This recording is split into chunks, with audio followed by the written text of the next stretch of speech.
Hey guys, this is Dhruv Chauhan from NSUT. और guys, आज की इस वीडियो में जेई 2023 के जनवरी अटेम्प्ट के लिए मैं आप लोगों के लिए बहुत ही बेहतरीन स्ट्रेटजी लेकर आया हूं। आज की इस वीडियो में मैं आप लोगों के सारे डाउट्स क्लियर कर देने वाला हूं। बस इस लास्ट के 30 डेज में इस स्ट्रेटजी को अच्छे से फॉलो कर लेना और डेफिनेटली आप लोग काफ़ी अच्छा स्कोर लेकर आने वाले हो। आज की स्ट्रेटजी में मैं आप लोगों को बताने वाला हूं कि कौन कौन से इजी किल और इंपॉर्टेंट चैप्टर्स हैं जिन्हें आप लोगों को टारगेट करना है, जिन्हें आप बहुत अच्छे से करके जाना है, क्योंकि उनसे भर भर के जेईई मेंस में क्वेश्चन आते हैं। उसके बाद मैं आपको बताऊंगा कि आपको इन चैप्टर्स को किस तरीके से करना है, कौन कौन सी इंपॉर्टेंट टिप्स है जिनको आपको अपने दिमाग में रखना है।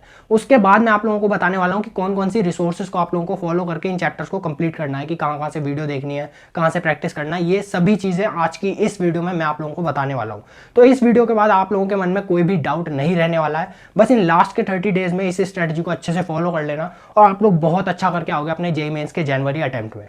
और गाइज, एक चीज और मैं आप लोगों को क्लियर कर देना चाहता हूं कि अगर अभी आपकी प्रिपरेशन 0 लेवल पे या मीडियम पे या फिर अच्छी भी है तो भी आप लोग इस स्ट्रेटजी को फॉलो कर सकते हो। इससे सभी टाइप के स्टूडेंट्स को बहुत ज़्यादा फायदा होने वाला है, क्योंकि मैंने सभी को माइंड में रख के स्ट्रेटजी बनाई है कि आप 0 पे भी हो या फिर आपकी अच्छी प्रिपरेशन भी चल रही है तो सभी को बेनिफिट होने वाला है। बट जो स्टूडेंट 0 लेवल पे है उन्हें मैं ये चीज़ कहना चाहूँगा कि आप एकदम से ऐसी एक्सपेक्टेशन मत रखना कि अभी आपकी लास्ट के 30 डेज में 180 से ऊपर मार्क्स आ जाएंगे या फिर 99 से ऊपर परसेंटाइल आ जाएगी, क्योंकि ये सब स्कैम है। ऐसा नहीं होता। अगर कोई यूट्यूब पे इस टाइप की वीडियो बना रहा है तो उसे फॉलो मत करना, क्योंकि वो आपको पागल ही बना रहा है। ये चीज़ पॉसिबल नहीं है, उसके लिए आपको पहले से मेहनत करनी पड़ती है। बट अगर अभी आप मेरी इस स्ट्रेटजी को फॉलो करोगे तो मैं आपको ये चीज़ गारंटी कर सकता हूँ कि अगर आप आज से भी 12-12 घंटे पढ़ते हो और इस स्ट्रेटजी को अच्छे से फॉलो करते हो तो आप 120 से 150 के बीच में मार्क्स ला सकते हो। बट अगर आपकी पहले से प्रिपरेशन अच्छी है तो आप डेफिनेटली 180 से ऊपर भी ला सकते हो। तो ये चीज़ जरूर दिमाग में रखना कि अगर 0 लेवल पे तो ये मत सोच लेना एकदम से 180 से ऊपर आ जाएंगे। तो बस इस स्ट्रेटजी को जो मैं कह रहा हूँ, इसमें जो चीज़ें बता रहा हूँ उन्हें अच्छे से करना। जिनकी पहले से प्रिपरेशन अच्छी है वो इसे तो फॉलो करने और बाकी जो चीज़ें उन्होंने करी है उन्हें भी अच्छे से कर लेना। बाकी मैं वीडियो में आपको डिटेल में सारी चीज़ें एक्सप्लेन कर ही दूंगा। तो चलो गाइस, वीडियो को स्टार्ट करते हैं। तो गाइस, अब मैं आप लोगों को बताने वाला हूँ सारे इंपॉर्टेंट चैप्टर्स के बारे में। तो सबसे पहले हम स्टार्ट करते हैं अपने पहले सब्जेक्ट से, जो कि है मैथ्स। तो गाइस, मैथ्स से ज़्यादातर स्टूडेंट को बहुत डर लगता है, इसलिए मैथ्स से मैंने ज़्यादा चैप्टर्स इंक्लूड नहीं करे हैं। जितने इंक्लूड करें हैं वो सभी इजी किल और इंपॉर्टेंट चैप्टर ऐसे हैं, तो इन्हें ज़रूर अच्छे से कर लेना। तो गाइस, हमारा पहला चैप्टर है सीक्वेंस एंड सीरीज। तो गाइस, ये मतलब बहुत ज़्यादा ईजी चैप्टर है, काफ़ी बेसिक है, तो इसे आप इजीली कर लोगे। बट इससे क्वेश्चन बहुत आते हैं, तो इसे ज़रूर अच्छे से करके जाना। इसके बाद हमारा सेकंड चैप्टर है मैट्रिसेस एंड डिटर्मिनेंट्स। बहुत ही ज़्यादा इंपॉर्टेंट चैप्टर है, तो इसे ज़रूर अच्छे से करके जाना। इसके बाद हमारा थर्ड चैप्टर है मैथमेटिकल रीजनिंग एंड स्टैटिस्टिक्स। तो जेईई मेंस स्पेसिफिक टॉपिक है, काफ़ी इजी है, कर लेना आराम से, प्रीवियस ईयर से प्रैक्टिस हो जाएगा, काफ़ी आसान चैप्टर है। इसके बाद गाइस, जो हमारा अगला चैप्टर है बाइनोमियल थ्योरम। गाइस, ये चैप्टर हो सकता है आप में से कईयों को हार्ड लगता हो, इसलिए इसके आगे मैंने स्टार बना रखा है। स्टार ये सिग्निफाई करता है कि मतलब ये थोड़ा कॉम्प्लेक्स है औरों से ज़्यादा, और सी मैंने लिख भी दिया, वैसे भी कॉम्प्लेक्स है इसलिए। तो इसको अगर आपको लगता है आपने पहले करा हुआ है कि आपसे नहीं होगा, तो बेसिक फॉर्मूले वगैरह और कुछ प्रीवियस ईयर कर लेना, तो बेसिक लेवल पे कर लेना। या फिर अगर आपने पहले बिल्कुल छुआ भी नहीं है तो इस टाइम पे इसमें टाइम वेस्ट मत करना। अगर आपने बिल्कुल भी नहीं करा, 0 लेवल पे है बिल्कुल, मतलब पहले कभी पढ़ा ही नहीं है, तो इसे छोड़ देना। बाकी अगर थोड़ा बहुत कर रखा है तो वही है, फॉर्मूले वगैरह देख लेना, बेसिक कुछ प्रीवियस ईयर कर लेना, तो ये भी हो जाएगा, क्योंकि ये भी इंपॉर्टेंट है, इससे भी क्वेश्चन आते हैं काफ़ी। इसके बाद गाइज, अब मैंने यहाँ पे अगला चैप्टर लिखा है एरिया अंडर द कर्व है ये। तो इससे पहले मैंने एरो बना के इसलिए लिखा है क्योंकि पहले आपको बेसिक इंटीग्रेशन और डिफरेंशिएशन आनी चाहिए, क्योंकि गाइज ऑब्वियसली यहाँ से आपका पूरा कैलकुलस का पार्ट स्टार्ट हो रहा है। तो बेसिक इंटीग्रेशन डिफरेंशिएशन उतनी आपको फिजिक्स में भी सिखाते हैं, तो बेसिक आपको आनी चाहिए। थोड़ी बेसिक कर लेना, नहीं आती तो रिवाइज कर लेना अगर भूल रहे हो तो। और उसके साथ में फंक्शंस, क्योंकि फंक्शंस तो गाइज पूरे कैलकुलस का बेस है, तो फंक्शंस को भी आपको आना चाहिए एक बेसिक लेवल तक। तो ये दोनों कर लेना। इसके बाद आप करना अपना एरिया अंडर द कर्व और डिफरेंशियल इक्वेशन, इसके बाद मैंने लिखा है। तो ये भी काफ़ी इजी, दोनों काफ़ी इजी चैप्टर है, मतलब इनके आप बेसिक क्वेश्चन कर लोगे ना तो उसी जैसे ये क्वेश्चन आने वाला है एग्जाम में, तो आप कर दोगे। इसके बाद गाइज एप्लीकेशन ऑफ डेरिवेटिव्स। तो ये काफ़ी मतलब बड़ा चैप्टर है, मतलब मैं इसे ये नहीं कहूँगा कि ये बहुत ज़्यादा हार्ड है, बट ये काफ़ी बड़ा चैप्टर है, तो इसमें भी गाइज आपका टाइम ज़्यादा जा सकता है। तो बट इसे कर लेना, इससे क्वेश्चन भी 2 आ जाते हैं आपके, तो इसलिए इसे भी करने की कोशिश करना। और एटलीस्ट एक बेसिक लेवल तक तो इन सभी चैप्टर्स को कोशिश करना कि कवर करो। और जितने भी गाइज देखो, जैसे कि मैंने 10 ही चैप्टर लिखे हैं इस लिस्ट में, तो मैंने कम चैप्टर्स इसलिए लिखे हैं क्योंकि आप कम चैप्टर्स करो बट उन्हें इतना अच्छे से कर लो कि उनका क्वेश्चन गलत नहीं होना चाहिए। और देखो गाइज, सारे चैप्टर मैंने ईजी हैं और कुछ ही है थोड़े हार्ड, जैसे बाइनोमियल हो गया, एप्लीकेशन ऑफ डेरिवेटिव्स हो गया, जिनमें आपको थोड़ा टाइम लगेगा। बाकी सबको आप इजीली कर सकते हो, तो इनके क्वेश्चन तो बिल्कुल गलत करके मत ही आना। तो गाइस, हमारा अगला चैप्टर है vector and 3D geometry.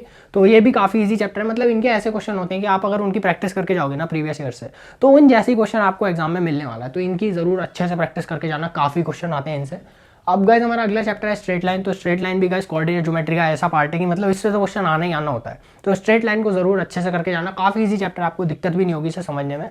But अब हम चलते हैं अपने नेक्स्ट सब्जेक्ट पे जो कि है फिजिक्स। तो गाइस फिजिक्स की अगर बात करें तो मैंने पहला चैप्टर लिखा है काइनेमेटिक्स। तो काइनेमेटिक्स बहुत इंपॉर्टेंट है आपके मैकेनिक्स के बेस के लिए। तो काइनेमेटिक्स आपको करना है, फिर एनएलएम करना है क्योंकि एनएलएम भी आगे कई चैप्टर्स में यूज होता है, तो एनएलएम कर लेना। और ये दोनों ऐसा नहीं है कि सिर्फ ये आगे आपके यूज होंगे, इन दोनों से क्वेश्चन भी बहुत आ रहे हैं। अभी रिसेंटली आप 2022 का ट्रेंड देखो तो एनएलएम और काइनेमेटिक्स से काफी क्वेश्चन आए, तो इनको भी आपको अच्छे से करके जाना है। उसके बाद वर्क पावर एनर्जी से तो कई साल से आ रहे हैं, 2019 से इसकी वेटेज काफी बढ़ चुकी है, तो इसे को भी आपको अच्छे से करना है। इसके बाद आता है आपका KTG, kinetic theory of gases, काफी आसान काफी छोटा चैप्टर है, तो इसे आप लोग इजीली कर लोगे। वैसे इसे मुझे थर्मोडायनेमिक्स के साथ क्लब कर देना चाहिए था, पर चलो ठीक है, अलग से लिख दिया तो भी। अब मैंने 5th नंबर पे लिखा है थर्मोडायनेमिक्स। तो गाइस थर्मोडायनेमिक्स हो सकता है कई बच्चों को लगे भैया ये तो बहुत बड़ा चैप्टर है, या फिर मतलब मेरा इतना स्ट्रॉन्ग नहीं है, तो मैं इसके लिए आपको ये कहूँगा ऐसे कोशिश करना कि आप थर्मोडायनेमिक्स को अच्छे से कर लो, क्योंकि एक तो इससे क्वेश्चन तो आती हैं, और अगर आपने केमिस्ट्री में थर्मोडायनेमिक्स अच्छे से करा है ना तो वो फिजिक्स में भी आपको ईजिली हो जाता है। तो मतलब आपको एक जगह मेहनत करनी है और आपको दो में फायदा मिलेगा। तो मेरे हिसाब से आप इसे केमिस्ट्री में अच्छे से कर लेना। वैसे मैंने उस लिस्ट में भी इसे इंक्लूड करा है, तो आप केमिस्ट्री में अच्छे से कर लेना तो फिजिक्स में भी आपका हो जाएगा, आपको ज़्यादा टेंशन लेने वाली बात नहीं है। इसके बाद हमारा 6 नंबर पे आता है ग्रेविटेशन। तो ग्रेविटेशन कर लेना, छोटा चैप्टर है और कई शिफ्ट में इससे बहुत ज़्यादा क्वेश्चन भी आए हुए हैं, मतलब 2-2 3-3 क्वेश्चन भी इस छोटे से चैप्टर से आए हुए हैं, तो इसे अच्छे से कर लेना। और इसके बाद हमारा आता है अगला इलेक्ट्रोस्टैटिक्स। तो मेरा ये मानना है अगर आपने ग्रेविटेशन अच्छे से कर लिया है तो आपको इलेक्ट्रोस्टैटिक्स में भी काफ़ी एडवांटेज मिलता है, कई सेम से ही कॉन्सेप्ट्स हैं, इसके फॉर्मूले भी कई सेम से ही हैं, तो इलेक्ट्रोस्टैटिक्स में भी आपको फायदा मिलेगा। बट अगर आपने इलेक्ट्रोस्टैटिक्स बिल्कुल नहीं करा है, मतलब वैसे तो ऐसा कोई होता नहीं है, 12th की स्टार्टिंग में सब कर लेते हैं, बट अगर आपने बिल्कुल ही नहीं करा है तो छोड़ देना, क्योंकि काफ़ी बड़ा चैप्टर हो जाएगा और लास्ट टाइम पे इतना टाइम नहीं होता कि अब आप इसको कर पाओ, तो इसको छोड़ देना। बाकी अगर बिल्कुल थोड़ा बहुत करा है तो वही है, बेसिक अपने फॉर्मूले वगैरह कर लेना, कुछ क्वेश्चन की प्रीवियस ईयर्स की प्रैक्टिस कर लेना, इतना तो सभी करके जाना। बाकी कोशिश करना स्ट्रॉन्ग हो जाते हैं तो बहुत ही अच्छी बात है, क्योंकि इससे भी क्वेश्चन आते हैं और आगे भी काफ़ी यूज़ होता है। अब गाइस हमारा 8th नंबर का चैप्टर है करंट इलेक्ट्रिसिटी। तो करंट इलेक्ट्रिसिटी का काफ़ी इजी चैप्टर और काफ़ी क्वेश्चन आते हैं, तो इसको तो बिल्कुल मिस मत करना। इसके बाद अगला है हमारा alternating current plus EM waves. EM waves तो आपका वही गाइस जेईई मेंस से स्पेसिफिक है, तो इससे तो काफ़ी क्वेश्चन आते हैं। और ऑल्टरनेटिंग करंट आपका काफ़ी छोटा चैप्टर है, बट गाइस इससे भी गारंटेड क्वेश्चन आना होता है, और इसका वो ये है कि इसके टाइप के आपने क्वेश्चन कर रखे होंगे तो उसी टाइप का आपको मिलने वाला है 2023 में भी, तो इसके प्रीवियस ईयर्स की अच्छे से प्रैक्टिस कर लेना। अब गाइस 10th नंबर पे मैंने लिखा है रे ऑप्टिक्स। तो रे ऑप्टिक्स जरूर कर लेना, काफ़ी इजी चैप्टर है, इसमें आपको दिक्कत नहीं होगी, बस थोड़े फॉर्मूले रटने में हो सकता है दिक्कत हो जाए, बाकी वरना फॉर्मूले अगर इसमें आप रट लेते हो तो बेसिकली हो जाता है चैप्टर भी। अब हमारा 11th नंबर पे है मॉडर्न फिजिक्स। तो मॉडर्न फिजिक्स तो सबको पता है, इसमें आपके 3 चैप्टर होते हैं, तो उन तीनों को आपको अच्छे से करके जाना है, क्योंकि उनसे बहुत क्वेश्चन आते हैं। मॉडर्न फिजिक्स सबसे इंपॉर्टेंट पार्ट है फिजिक्स, और ऐसे ही तीनों छोटे छोटे आसान से ही चैप्टर है, तो उन्हें कर लेना, आपके ईजिली हो जाएंगे। अब इसके बाद गाइज हमारा है सेमीकंडक्टर प्लस कम्युनिकेशन सिस्टम। तो सेमीकंडक्टर और कम्युनिकेशन सिस्टम दोनों ही काफ़ी मतलब छोटे से ही चैप्टर हैं और इजी हैं, तो आप इजीली इनको कर लोगे, तो इन्हें कर लेना। जेईई मेंस से स्पेसिफिक है, क्वेश्चन आने हैं इनसे। गाइज हमारा अगला है 13 नंबर पे रोटेशनल मोशन। तो इस चैप्टर को आप लोग छोड़ सकते हो, मैंने बिल्कुल इस पर डबल स्टार लगाए हुए हैं, क्योंकि गाइज अगर आप लोगों ने इसे पहले नहीं करा हुआ, और इसको करने के लिए भी आपको पूरी इससे पहले की मैकेनिक्स अच्छे से आनी चाहिए जितने चैप्टर है, तो इसलिए इसके प्री रिक्वेस्ट भी बहुत हैं, और ये खुद भी काफ़ी हार्ड चैप्टर है, तो इसलिए अगर आपको इसको छोड़ना है तो ईजिली छोड़ देना। बाकी अगर आप लोगों ने पहले से फिजिक्स अच्छे से करी है तो आप लोग इसे कर लेना, डेफिनेटली इसको इंपॉर्टेंस देना, क्योंकि इससे डेफिनेटली क्वेश्चन आएंगे, इंपॉर्टेंट चैप्टर तो ये है। अब गाइज हम लोग बढ़ते हैं अपने लास्ट सब्जेक्ट की तरफ, जो कि है केमिस्ट्री। तो गाइस केमिस्ट्री की बात करें तो केमिस्ट्री में हमारा पहला चैप्टर है बेसिक कॉन्सेप्ट ऑफ केमिस्ट्री, जो कि हमारा क्लास 11 का पहला चैप्टर है, तो इसे ज़रूर अच्छे से कर लेना। इससे भी कई क्वेश्चन आ रहे हैं जेईई मेंस में भी, रिसेंट ट्रेंड देखें तो। और गाइस सेकंड चैप्टर की बात करें तो सेकंड है पीरियोडिक प्रॉपर्टीज, तो ये भी काफ़ी इजी चैप्टर है, सब कर ही लोगे। इसके बाद गाइस थर्ड चैप्टर की बात करें तो केमिकल बॉन्डिंग। हाँ थोड़ा बड़ा चैप्टर हो सकता है, बट गाइस इससे क्वेश्चन बहुत आते हैं, काफ़ी इंपॉर्टेंट चैप्टर है, तो इसे ढंग से कर लेना। इसके बाद हमारा अगला चैप्टर है पी ब्लॉक। अब पी ब्लॉक कई बच्चों को लग सकता है भैया ये तो बहुत बड़ा चैप्टर है, मेरे से तो नहीं हो पाएगा, तो अगर आपसे बिल्कुल ही नहीं हो पा रहा है तो आप इसके 15, 16, 17 और 18 ये 4 ग्रुप कर लेना, जो क्लास 12 में उनसे ज़्यादातर क्वेश्चन आते हैं। बट वैसे तो मैं ये कहूँगा कि सारे ही कर लेना, 13 और 14 को भी कर ही लेना। बट अगर आप पे बहुत ही कम टाइम मतलब आपसे हो ही नहीं पा रहा तो आप इन्हें करना, क्योंकि 17 और 18 तो वैसे ही बहुत छोटे से हैं, 15, 16 है, उन्हें ज़रूर अच्छे से कर लेना, और 17 और 18 छोटे से हैं वो इसलिए हो ही जाएंगे। तो क्लास 12 वाला पार्ट पे आप इसके ज़्यादा फोकस करना, बाकी अगर कर सकते हो तो 11th भी कर लेना, क्योंकि पी ब्लॉक ओवरऑल ही ये काफ़ी इंपॉर्टेंट चैप्टर है। बाकी गाइस 5th चैप्टर की बात करें तो वो है हमारा एस ब्लॉक। एस ब्लॉक काफ़ी इजी है, मतलब आप लोग कर लोगे, पी ब्लॉक से तो काफ़ी आसान है, और इस टाइम पे हमें ऐसी चैप्टर्स पे फोकस करना है जिसमें हम जल्दी से रट के नंबर ला सकें, क्योंकि गाइस अगर आप रट के नंबर ला सकते हो तो सबसे सही चीज़ है वो, क्योंकि लास्ट के 30 डेज में यही चीज़ सबसे आसानी से कर सकते हो, आप पे ज़्यादा प्रैक्टिस का टाइम नहीं है, तो हमें इस टाइप की चैप्टर्स पर ज़्यादा फोकस करना है जिनमें हम थोड़ा मेमोराइज करके मार्क्स ईजिली ला सकें। इससे हमारा टाइम भी बचेगा और मार्क्स तो ऑब्वियसली इंक्रीज होंगे। गाइस अब 6th चैप्टर की बात करें तो वो है मेटलर्जी। तो मेटलर्जी भी इनऑर्गेनिक केमिस्ट्री का पार्ट है, आपको वही है, बेसिकली चीज़ों को रटना ही है, बाकी थोड़ा बहुत इसमें समझना होता है, तो उतना आप सब कर ही लोगे। मेटलर्जी एक ईजी चैप्टर है ओवरऑल। अब गाइस बात करें 7 चैप्टर की, तो वो है केमिस्ट्री इन एवरीडे लाइफ। तो guys chemistry in everyday life plus environmental chemistry, तो ये जेईई मेंस से स्पेसिफिक टॉपिक है, ईजी है, काफ़ी ईजिली कर लोगे चीज़ों को, बेसिकली इनमें भी रटना ही होता है आपको।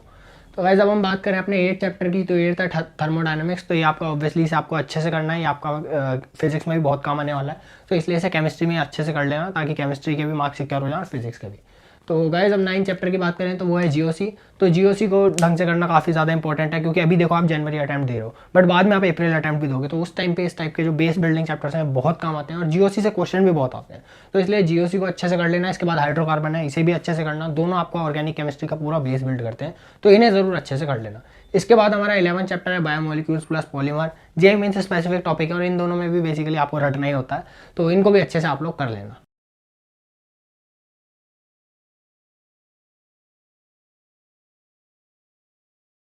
अब गाइज मैं आप लोगों को कुछ बेसिक्स टिप्स देने वाला हूँ, तो इन्हें ज़रूर अच्छे से फॉलो कर लेना।